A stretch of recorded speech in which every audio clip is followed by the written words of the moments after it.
Welcome to the Parkinson's podcast Unfiltered with hosts Heather Kennedy and Kat Hill, brought to you by the Davis Phinney Foundation. Heather is originally from New York and was diagnosed with young onset Parkinson's in 2011 when she was 40. Kat is originally from a small town in California and was diagnosed in 2015 when she was 48. Heather and Kat have been friends since they met at the World Parkinson Congress in 2019.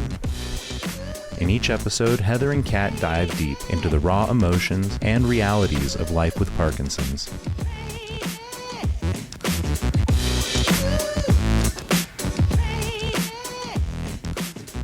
How are you? Hey, it's good to see you, hear you, be here with you, Miss Heather. It says we're recording to the cloud. Oof. Just like that. And just like that. On our own little cloud. On our own, there we go. It's neurological disorders. The Parkinson's cloud. Ooh. Got some holes in it.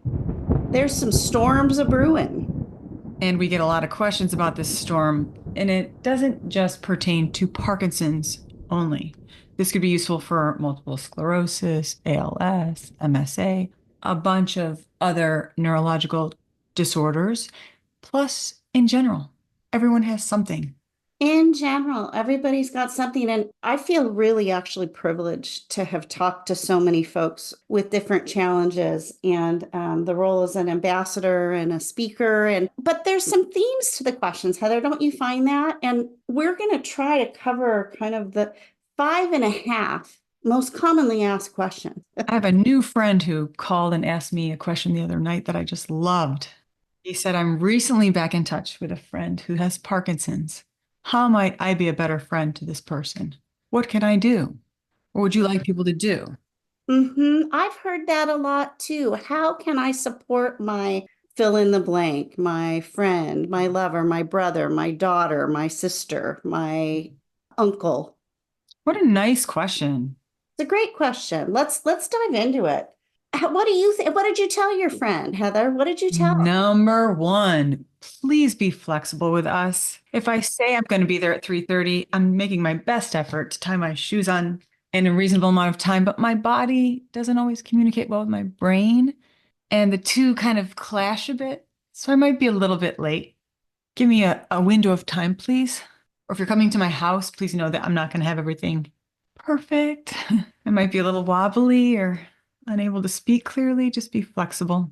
It seems to take us longer to get all those things coordinated, huh, Heather? And it's unpredictable. I think the longer we're at this disease, the more unpredictable it gets. And I think it can be hard for people who love us because they see us functioning pretty well at times. And then at other times, we're really off. And it really can be as sudden as within a few minutes, things can change really rapidly. And I think that confuses a lot of people. So I think flexibility is good. What I like to tell people is ask your loved one or your friend with Parkinson's or your family member how you can best support them. Let them help guide you about what works for them, because I certainly don't want to sit here and tell people what to do or the right way to do things, but I think it's important to ask for their input.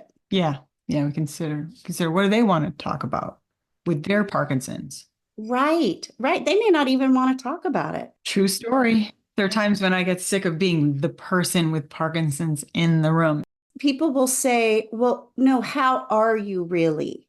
And people don't understand a lot about Parkinson's. So I also think we with Parkinson's are our own experts, and it's our responsibility a little bit to share with people what's going on with us. So because it's a series of symptoms. If you've met one person with Parkinson's, you've met one person with Parkinson's. You always get the people who say, oh, I know all about Parkinson's. My grandfather had it or my neighbor had it. I'm like, you don't know my Parkinson's. Welcome to chaos.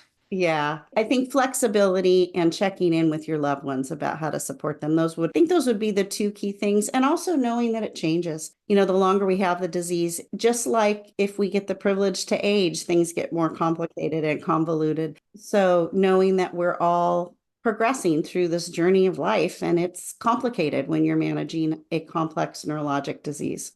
Yes. And on all sides, please do not expect or expect to see or have consistency.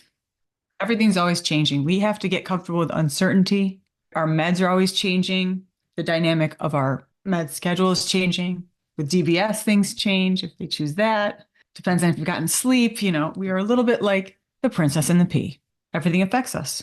Yeah, that's really true. There's so many factors. And, I can't seem to replicate 2 days in a row and predict symptoms. So a lot of that is about surrender for me and letting go. But this is not just about me, Heather. This is about our community. So let's get to another question. I hear a lot, I can't find a group that's like me. Sometimes it's hard to find a group or a support group or a network of people that are like them. And I know that was the case. We hear that a lot, especially with the young onset community. Most people diagnosed with Parkinson's are older. And most people associate Parkinson's with older men in particular. There are definitely, at least in this country, more men diagnosed than women. But young women and young people are being diagnosed with this disease. And because we are in the minority, it can be harder to find a group.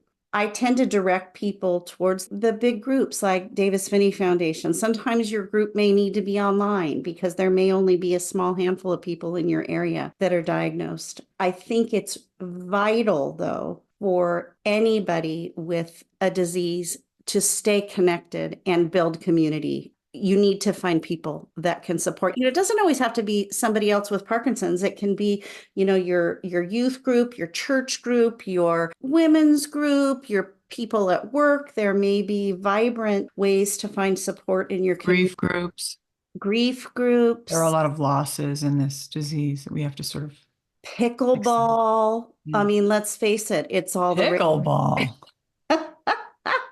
Water aerobics. I mean, it doesn't have to be disease oriented, right? But hip hop. Hip hop. There we go. What, karaoke? Yeah. Oh dear.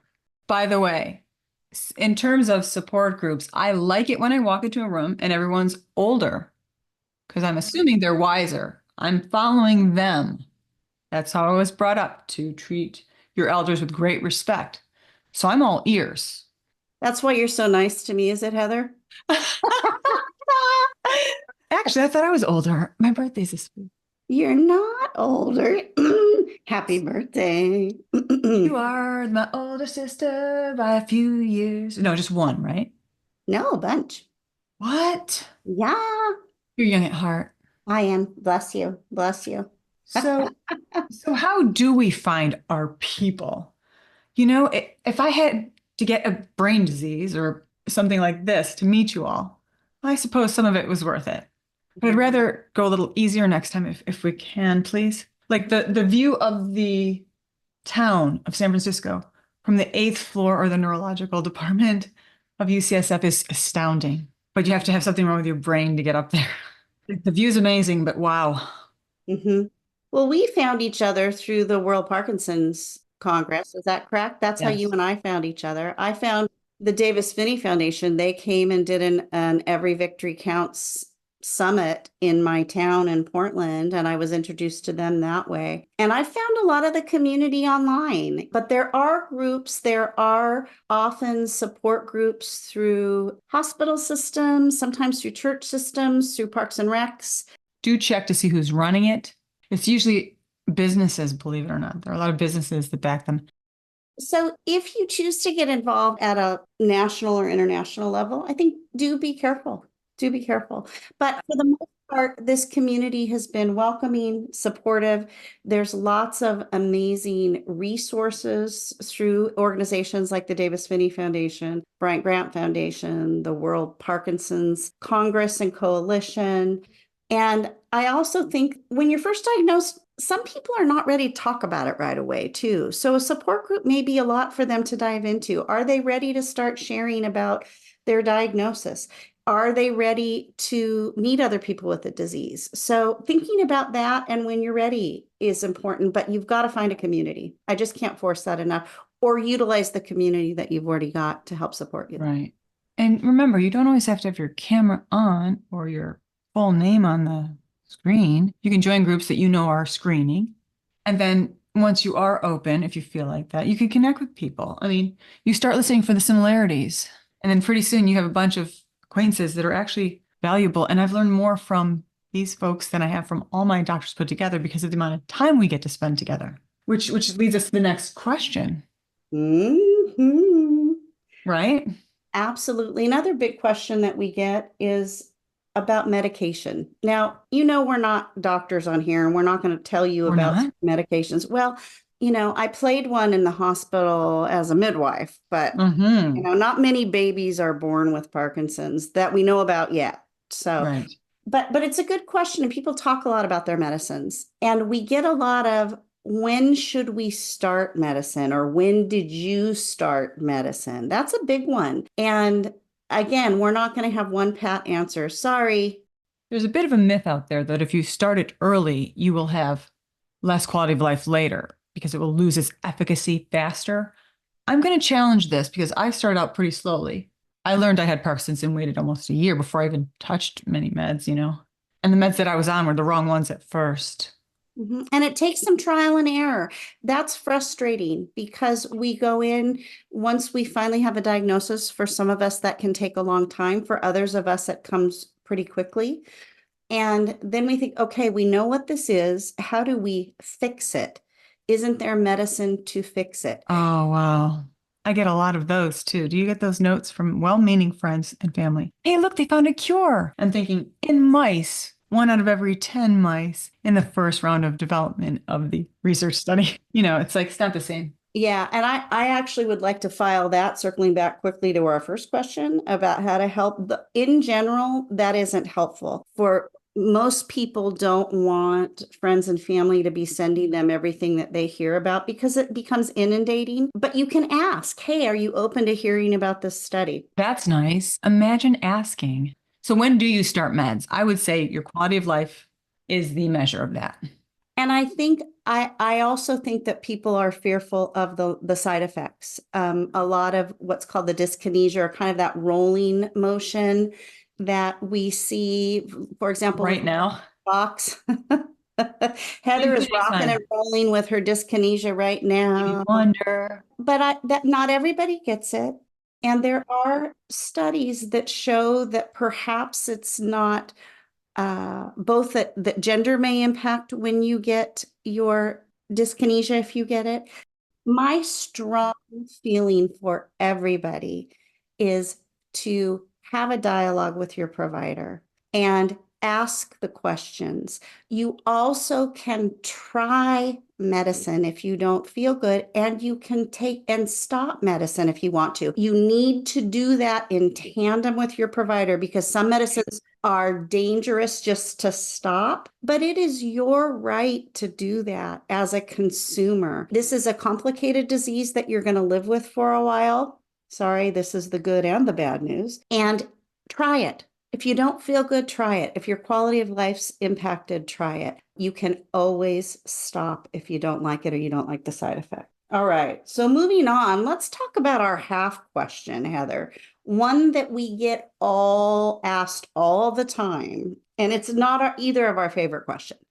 When were you diagnosed with Parkinson's? Oh boy. I wish there was a way when we could just cut in on this question and say, do you mean when did I notice what I now know were the first symptoms of Parkinson's? Because what I now know is that happened about 23 years ago. And so it's hard to say, well, just in this year, I was diagnosed and started taking the meds. Right. Because the deterioration was happening much longer for pretty much everyone. It takes a while. It's a very slowly moving thing, usually for the young onsets. Indeed. And I think there's more coming. So it's sort of like, I feel like we don't get, quote, credit for having it for a long time. Or not dramatic enough. Off. I'm not goal-based at all. Not type A. I'm strong. So, well, I think it helps people to organize in terms of groups of who's newly diagnosed and who's been at it longer. I think it's a complicated question. And I think you and I have discussed this a lot, that as we move into the second decade of living with some of these challenges, what that looks like and why it seems to matter less to us. So that's our half question. Well, it matters a lot in many ways. For example, when you go into the emergency room or you're seeing a new doctor, when you find yourself having to explain what's happening because you're being treated the wrong way medically. They miss something maybe because they're focused on Parkinson's. We've got to remember that we're complex humans and we don't get off the hook for all the other stuff just because we've got this winner chicken dinner diagnosis of PD, Yes. right? There's often a comorbidity, as they call them, or other complications. We have a lot of body parts. Hard to be a human. Lots of moving body parts, huh? And the ankle bone's connected to the knee bone, sort of. In motion. All right. So that's our half question for you. So we've got a couple more to go, Heather, and this is a biggie. This is a biggie and we hear it a lot. How do you plan for the progression of this disease? I would like to just pose to how do you plan to age? It's a hard thing. It's a disease that affects people differently. Even in families, my dad had Parkinson's. His Parkinson's looked really different than mine. He was diagnosed much later. He was male. He didn't have any pain. We can't tell you that answer. What we can tell you, though, is just like we asked our friends and loved ones to be flexible with us, we need to learn to be flexible with ourselves. We need to learn that losses are our losses. We lose our function. There are things that we will lose function sooner than our counterparts without Parkinson's disease. And loss is loss. I think grief is important and sadness is important. However, after that grief, I think that we need to learn to accept new normals for the time being and not spend our lives in anticipatory grief. That's a trap. We don't know what tomorrow will bring. I can plan till I'm blue in the face that my legs don't work, and wouldn't you know, I'm having more trouble with my hands, right? So Right. I can walk great. I just have more trouble with fine motor things. There's no shortage of opportunity to work with this not knowing, to work with this uncertainty. And no matter who you are or where you are, you'll have to work with uncertainty because that's life. It's always changing. What we grasp is what falls through the fingers. It's like sand, it's like fog. It's like trying to grab onto fog. One thing I can just say as a point is that an occupational therapist could help lead you to some of these modifications of like what to expect and what to do. Because I had a therapist teach me how to get out of bed long before I was stuck in bed. Now that I can't roll over sometimes, and it's scary. It feels like you're in drying concrete, you know, not just jello, but you're in concrete. You just can't move at all. Now that I have this technique, I can use it all the time. Now I'm like, oh, that's why she showed me that 2, 3, 4 years ago. So they're already a little ahead of you if they're good. Just lastly, I would also say, in terms of preparing for the worst, I would also say to expect the best. Mood and mindset is everything when it gets tough. Indeed. Indeed. And I also think that I know that we want to live in a house, and we've been really conscious about downsizing while we had the energy. But we chose to resettle in a one-story home that was really accessible. And I think doing that ahead of time for everybody. I'm not getting any younger. My husband also says, you know, he's slowing down. He's got a big birthday coming up later this year, and wah, wah, wah. Yeah. I'm not going to put numbers on it because I don't have his permission, but it may have something to do with a 6 and a 0. But that comes back to that mindset, Heather. That's like a full circle. Let's not age ourselves too much for our brains. Let's accept and try to arm ourselves with information. Part of fear is the unknown. And so for you, I heard you say how helpful it was to learn from an occupational therapist that this could happen eventually. And then when you were feeling like you were moving through concrete, trying to get out of bed, you went, oh, yeah, this can happen. It's not so terrifying and we don't react with so much emotion. And B, I might have the tools. The Every Victory Counts manual I feel like a commercial, but it's so true. It's been so helpful for me to plan about how to age in place and things to anticipate with some checklists. I'm a big checklist gal. If I don't use a checklist, I'll forget it because it doesn't stay in the noggin very well. That's another thing. The cognitive changes are real. Exactly. They are real. They're real as we age. They're even more real with PD. Yeah, So, and the meds have their side effects like suspicion, compulsivity, irritability. or sobbing yourself to sleep. I mean, you're not alone. And back to that flexibility again. How can people help? Understanding that our emotions may roll up and down. We may have periods of being sad very quickly or crying almost inappropriately. Or my kids would say that predated my Parkinson's disease by like 30 years, the crying on a drop of a hat. But it's more so now. I do want to say one more thing though. All your T's, occupational therapists, physical therapists, community, having a therapist to work with to help with some of the cognitive things. I think those have all been really useful tools for me. So let's roll into our final question that we get a lot, shall we? People always want to know how your relationships change. And I think that it's complex. The fact that you probably have trouble following our thread, we have trouble following our thread of conversation. What could possibly go wrong in a relationship where one person can't move half the time, doesn't speak exactly as they thought they were speaking or wanted to or intended to speak, has some trouble with technology like sending messages. Their messages make less and less sense. I'm speaking of myself here, not anybody else, by the way. What could possibly go wrong if I can't let the dog out to go to the bathroom, or I'm late to everything, or I don't know, I can't seem to drink without spilling things on myself. It gets tricky. It's tricky. And I think our emotions get tricky for the people that we love and care for, the up and downness. So I think the reality is the longer you're with people in general, your relationships will change. And I think that Parkinson's adds a level of complication to communicating with those in your life. And I think talking about that early in a diagnosis is important and trying to anticipate some of that as a couple. I know that it takes more and more energy to sit down and have conversations, but making time for that is important with especially your core group of people, maybe your care partner or your best friend or whoever is in your world a lot. I think keeping the channels of communication open are vital both ways, not just for you to them, but them to you.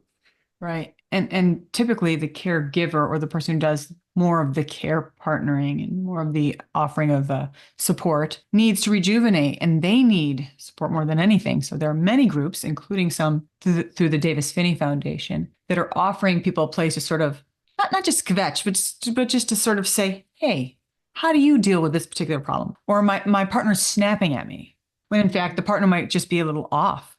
And so they're speaking in staccato or slurring a bit. So they're doing that word cluttering thing like I always do. And I've had people say, stop yelling at me. And it's just because I'm trying to get this out very quickly. And so they seem like I'm barking orders at them. I'm really a little panicked, like I can't breathe because the autonomic nervous system. It's really helpful for carers to hear this. It's part of the science of it. So. Indeed. And it also, as it takes more energy to actually talk and to be understood and be loud enough to be heard, a lot of people have challenges with voice modulation and volume. It's huge to understand that as care partners. Pardon me? Sorry. Keep going. Then I just also want to say, and then you add aging into that, and not only are we aging, but our care partners are aging. And that can affect things like hearing and all kinds of things. And your partners may have challenges and you may end up co-care partnering, right? That's correct. Or you've diminished their problems because yours seems so big. I've had partners that have said, wow, there's no place for me to be sick here at all and I can always probably come up with something that would sound more severe than what they're having. That's not really fair because we're carrying what we're carrying each our own. I'm not carrying their problems and maybe and perhaps there are different levels of pain. Like I'm pretty intolerant to pain to the point where I can almost be injured for a while and not really get it taken care of. Like my back, I went for 3 years before I got my back operated on and it was an emergency situation. So yeah, I'm starting to slur right now as my meds go off, speaking of. Yeah, so it's complex. And I think, I don't love this, put the oxygen mask, the airline analogy, put the mask on yourself before you put it on those that you're traveling with, right? But that's really vital. Care partners have to take care of themselves and learn how to do that. And starting that early, back to that, how to find help, how do we help each other? We need to talk about these things early. And I have found that the folks that have done the best for the longest times living with this disease are those that do talk about it early.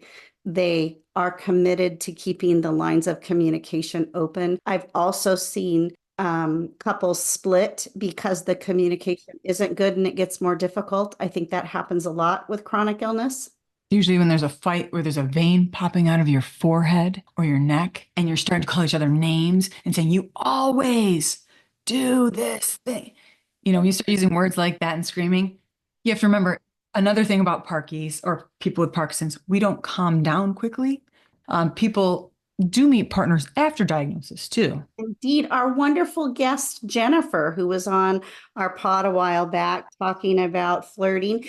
I will tell you, there's so many people in this community that I feel like my world has been really enriched, even though Ken and I were married way pre-Parkinson's and we've remained married. I've met the most wonderful people. And we know many, many people that have met and partnered or married or cohabitated after their diagnosis too. So life does not end with the Parkinson's diagnosis. Yes. Yeah. What I find is I'm sad that my children never met me well, but at least we don't have to isolate.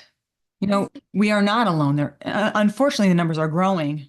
If the lady next door keeps putting on that chemistry on her lawn, it's probably going to get even worse. Just saying. Oh, we just don't know, Heather. There's so much. I know, that's true. Now. Many factors.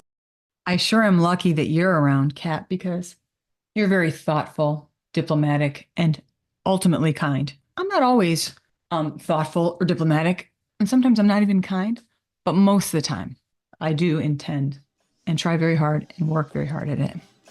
Well, I sure enjoy hanging out with you.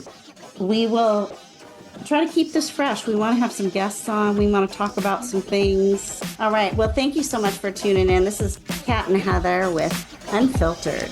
You got it.